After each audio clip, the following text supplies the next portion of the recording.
Hi, hello, welcome to Vlog Life with Pravina Saravanan. Please subscribe to my channel.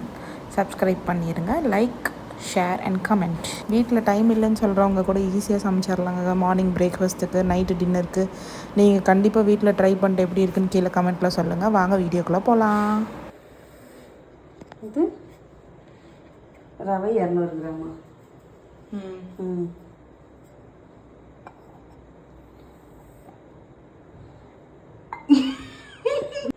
அரிசி மாவு 200 gram, 100 gram. இது நம்ம போட்டாச்சா? ஒரு ஸ்பூனு முதல்ல கலைக்கிறோம்.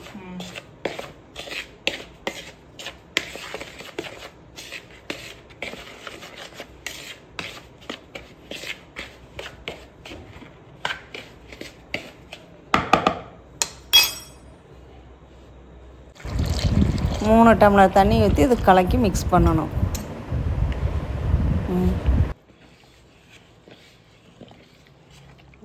கிண்டிக்கிறோம்.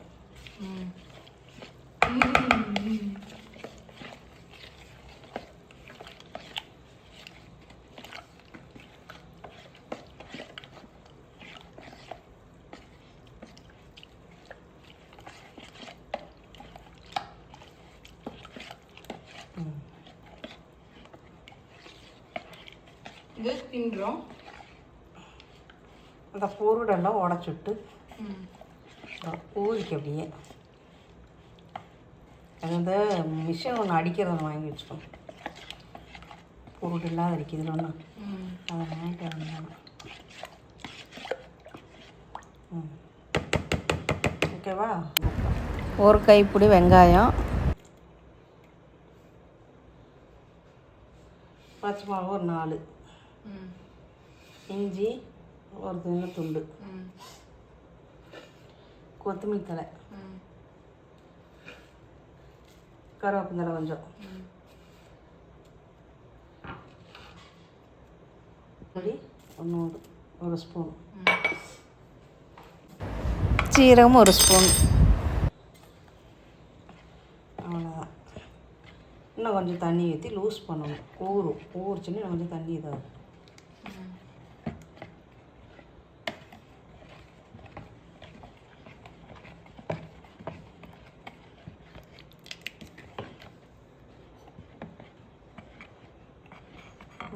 தண்ணி இந்த இடத்துல வேணுங்கிற அளவுக்கு மிக்ஸ் பண்ணி தண்ணி விட்டுக்கணும். அவ்வளோதான்.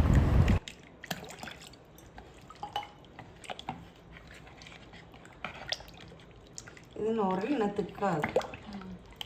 அது ரவைக்கோ அந்த அரிசி மாவும் மைதா மாவுக்கு திக்காகும். ஒரு 1/4 மணி நேரம், அரை மணி நேரம் மேக்ஸிமம் ஊறினா போதும்.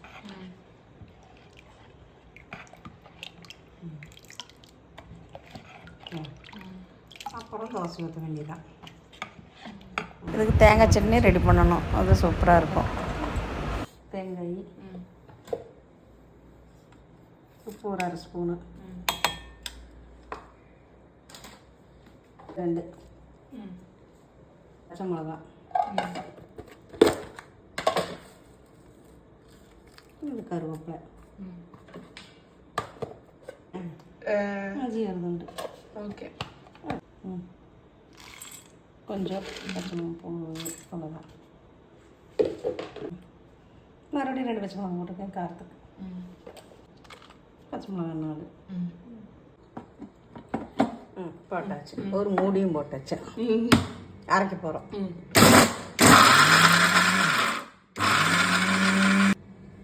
தண்ணி ஊற்றுறோம். மறுபடியும் அரைக்க போகிறோம்.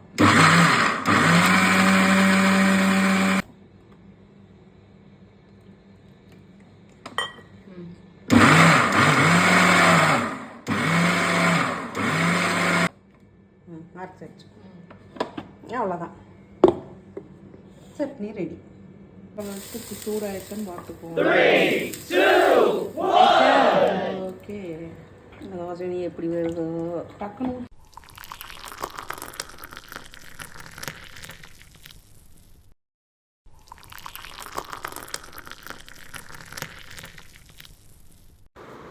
ஊற்றியாச்சு, அவ்வளோதான் முடிஞ்சு. பார்க்கலாம் எப்படி வருதுன்னு. சூப்பராக மொறு மொறுன்னு வரும். இந்த ஆயிலுக்கு நீ மட்டும் அரைச்சிட்டு காட்டிடாது. இல்லை, அது வேற ஒன்றும் இல்லை. நாங்கள் நெக்ஸ்ட் வீடியோவில் காமிக்கிறோம். நாங்கள் நெக்ஸ்ட் வீடியோவில் காட்டுறோங்க. அதை முடிஞ்ச தோசை திருப்பி போட்டால் சாப்பிட்லாம்னு நினைக்கிறேன். மொறு மொறுன்னு கிரிப்ஸியாக இருக்கும். சாப்பிடுங்க எல்லோரும்.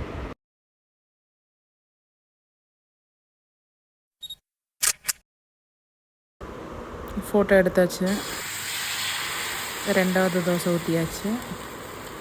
முதல் தோசை சூப்பராக இருக்குங்கம்மா. காரமாக இருக்கு. ஆனால் கொஞ்சம் நீங்கள் பச்சை மிளகா அதுக்கு தகுந்த மாதிரி அளவாக போட்டுக்கலாம் ஃப்ரெண்ட்ஸ். பச்சை மிளகா தேவைக்கு ஏற்ற மாதிரி, காரத்துக்கு தகுந்த மாதிரி போட்டுக்குங்க.